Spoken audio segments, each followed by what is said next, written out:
የበግና የፍየል እርባታ በተለይ ወቅቱን የተከተለ የእንክብካቤ ስልትን መከተል እጅግ በጣም ጠቃሚ ነው። በተለይ ክረምት በመጣ ጊዜ በጎችና ፍየሎች ከዝናብ ጋር ያን ያህል ጥሩ ግንኙነት የላቸውም። ከጭቃ እንዲሁም በጣም እርጥበታማ አካባቢ ላይን ብዙም የማይወዱ የእንስሳት አይነት ናቸው።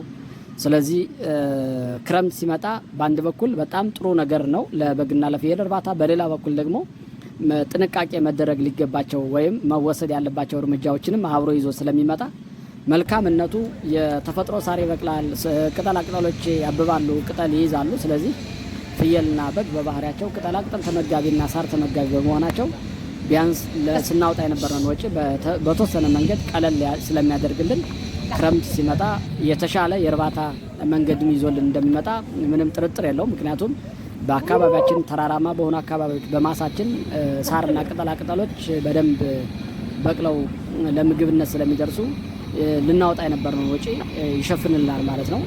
ከወጪ ባሻገር ክረምት ሲመጣ አብሮ ይዞት የሚመጣው የሳርና የቅጠላቅጠል ምግብ ለፍየሎችና ለበጎች በጣም ኦርጋኒክ ወይም የተፈጥሯዊ ባህሪውን የጠበቀ ምግብ በመሆኑ ለእርባታ እጅግ የሚመች አይነት አመጋገብ ይሆናል ማለት ነውና እንዲያውም አንዳንዴ ብዙ በጎችና ፍየሎች መንታ ከመውለድ ባሻገር አንዳንዴ ሶስትም በአንድ ጊዜ የሚወልዱት በክረምት ጊዜ ነው። ምክንያቱም አንደኛ ቀዝቀዝ ያለ አየር ንብረት ነው ያለው፣ ሁለተኛ የሚመገቡት ምግብ ተፈጥሯዊ ባህሪ ያለው ወይም ኦርጋኒክ ምንለው አይነት የሳርና ቅጠላቅጠል ስለሚመገቡ ክረምት ሲመጣ እጅግ በጣም ለእርባታ ምቹ ነው። ምግብ በአካባቢያቸው አይጠፋም፣ ውሃም አይጠፋም፣ ሙቀትም የለም። እነዚህ መሰረታዊ ጉዳዮች በፍየልና በእርባታ በበግና በፍየል እርባታ ስራ ላይ እጅግ በጣም ጠቃሚ ናቸው ማለት ነው። ይሁን እንጂ ክረምት ሲመጣ ደግሞ ማድረግ ያለብን ጥንቃቄ አሉ። በተለይ በበግና በፍየል እርባታ ሂደት ውስጥ ክረምት በመጣ ጊዜ የምናደርጋቸው መሰረታዊ የሚባሉ ጥንቃቄዎች አሉ። እነዚህን ጥንቃቄዎች በአግባቡ ካልተወጣን በጎችም ፍየሎችም ለበሽታ ተጋልጠው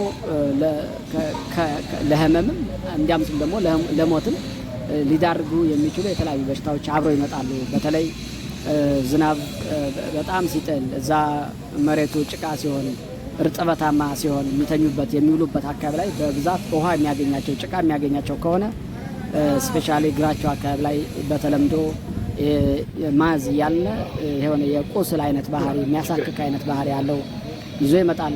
አፋቸው ላይ ወይም ከንፈራቸው አካባቢ አገጫቸው አካባቢ ላይ በተመሳሳይ መንገድ እንደ ማዝ አይነት ነገር ሆኖ አብሮ ይመጣል ማለት ነው። ከዛ ውጭ የተለያዩ ተዋሲያኖች አሉ በጎችና ፍየሎችን የሚያጠቁ እንደ መዥገር አይነት እንደ ቁንጫም መሰል ነገሮች አብረው ይለማሉ ከክረምት ጋር በተያያዘና እዚህ ላይ በጣም ጥንቃቄ ካላደረግን በጎቻችን እርባታው ይቅርና ለሞትም ሁሉ አሳልፎ ሊሰጣቸው ስለሚችል እዚህ አካባቢ ላይ በጣም ጥንቃቄ በተለይ ክረምት ሊገባ ከዚህ ከግንቦት ወር ጀምሮ እስከሚቀጥሉት መስከረም ጥቅምት ድረስ ጥንቃቄ ማድረግ መቻል አለብን። ስለዚህ ክረምት ሲመጣ በግና ፍየሎቻችን እንዴት ነው መያዝ ያለብን የሚሉትን መሰረታዊ ነገሮችን ለመጥቀስ ያክል አንደኛውና የመጀመሪያው ነገር የሚውሉበትና የሚያድሩበትን ቦታ ንጽህናው መጠበቅ ነው። ለምሳሌ የፍየሎችን ቤት በተቻለ አቅም ከመሬት ወደ ላይ 1 ሜትር በአማካይ ወይም ከግማሽ ሜትር በላይ ከፍ አድርጎ ቤታቸው መስራት ቢቻል እጅግ በጣም መልካም ነው።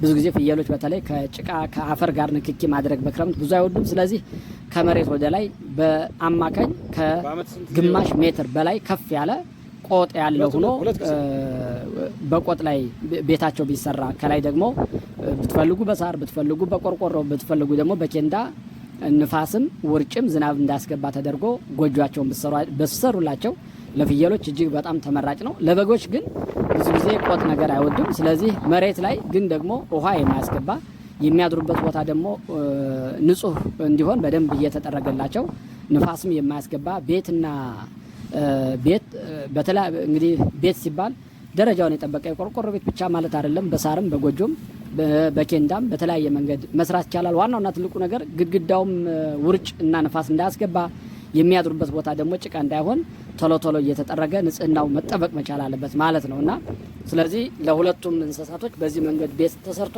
አንደኛውና የመጀመሪያው ነገር በቀን 2 መጠረግ መቻል አለበት። ጧት መጠረግ አለበት። ቀን ተመልሰው የሚገቡበት ከሆነ ደግሞ አሁንም አዳራቸውን ከመግባታቸው በፊት ወጥተው ከ10 ሰዓት እስከ 12 ሰዓት እንዲወጡ ይደረግና ቤታቸውን አሁንም ንጽህናውን በጠበቀ መንገድ በደንብ መጠረግ መቻል አለበት። አንደኛው ይሄ ነው፣ ቤታቸውን በአግባቡ መስራት። ሁለተኛው ደግሞ ንጽህናው መጠበቅ ነው።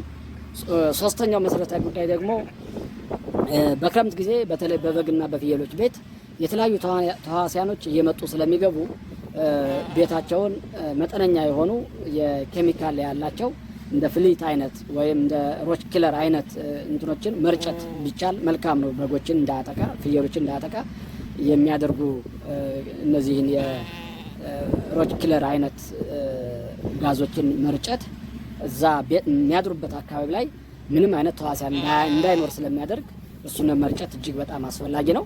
ከዛ ውጪ ሰውነታቸው መሽገርም ሊያፈራ ስለሚችል ቁንጫም ሊይዝ ስለሚችል ሰውነታቸውንም በተቻለ አቅም ለማጠብ ቢሞከር መልካም ነው። ምንም ክፋት የለውም። ከዛ ውጪ ጥንቃቄ ባለው መንገድ የያዛቸው ተዋሲያን ወይም መሽገር ነገር ካለ እሱንን መክላት መቁረጥ እጅግ በጣም አስፈላጊ ነው።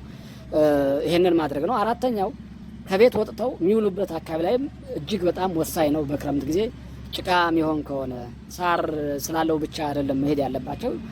የሚበሉበት የሚቆሙበት አካባቢ ላይ ጭቃ ካለው እሱንም ስለማይወዱት በተቻለ አቅም ደረቅ ያሉ አካባቢዎች፣ ውሃ የሌላቸው አካባቢዎችን መርጦ በጎችን ማቆየት ወይም ማሰማራት እጅግ በጣም አስፈላጊ ነው። ምክንያቱም ውሃ ባለበት አካባቢ ላይ በተለይ ፍየሎች ብዙ አይወዱትም። ስለዚህ ጎጥ ነገር ተራራማ አካባቢ ላይ ወይም ደግሞ ደረቅ ያሉ ቀይ አፈር አካባቢዎች ላይ ማሰማራት ለፍየልም ለበግም እጅግ በጣም ይመከራል ማለት ነውና በተለይ ቀጣይ ወደ ሰኔ፣ ሐምሌ፣ ነሐሴ በገባን ቁጥር የዝናቡም ጫና የብርዱም ጫና እየጨመረ ስለሚመጣ ከዝናብም ከብርድም ጫና ሊከላከል የሚችል አካባቢና ቤትን መገንባት እጅግ በጣም አስፈላጊ ነው ማለት ነው።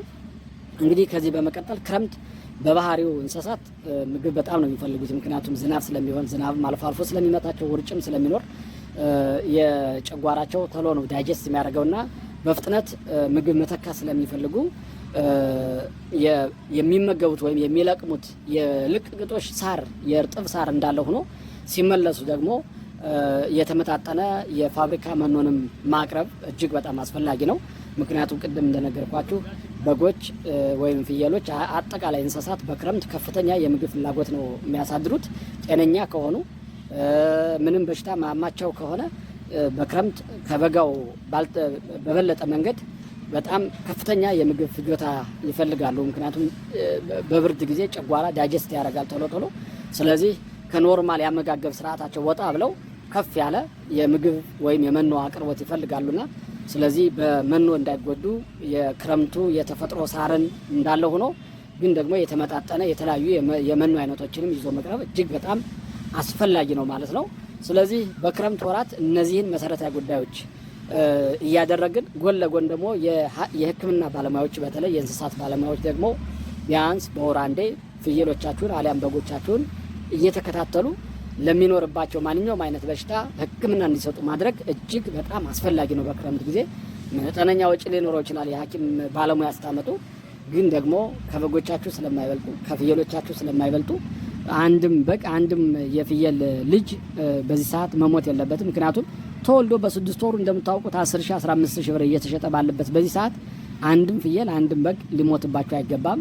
እናት ብቻ ሳይሆን ልጁም ራሱ መሞት የለበትም በዚህ ሰዓትና ጥንቃቄ ከሚያስፈልጋቸው ጉዳዮች መካከል አንዱ በተለይ በክረምት ወራት ያው አሁን ቀደም ብለን የጠቀስናቸው ነገሮች በጥንቃቄ መተግበር ከቻልነ በእርግጠኝነት ከበጋው በተሻለ መንገድ የተሻለ የእርባታና የተሻለ ውጤት ወይም የተሻለ ቢዝነስ የምትሰሩበት ወቅት እንደሚሆን ምንም ጥርጥር የለኝም። ቀደም ብለን የጠቀስናቸውን መሰረታዊ ጉዳዮች ተግባራዊ ማድረግ እስከተቻለ ድረስ የተወሰነ ጨው ጨምራችሁ አሞሌ ነገር ጨምራችሁ ማዕድን አዮዲኖች የሚባላሉ ለእንስሳት የተዘጋጁ እነሱን ከሱቅም እየገዛችሁ በተለያየ መንገድ እያመጣችሁ እነሱንም መስጠት ሰውነታቸው ጤነኛ እንዲሆንና የተሻለ የምግብ ፍላጎት እንዲኖራቸውም ስለሚያደርግ እነዚህን ነገሮች ተግባራዊ በማድረግ በክረምት ጊዜ ከሌላው በተለየ መንገድ የተሻለ እርባታና ውጤት ማምጣት እንደሚቻል ጥርጥር የለውም። ይሄንን ተግባራዊ ያድርጉ። ክረምቱ የሰላም እንዲሆን እመኛለሁ። መልካም ጊዜ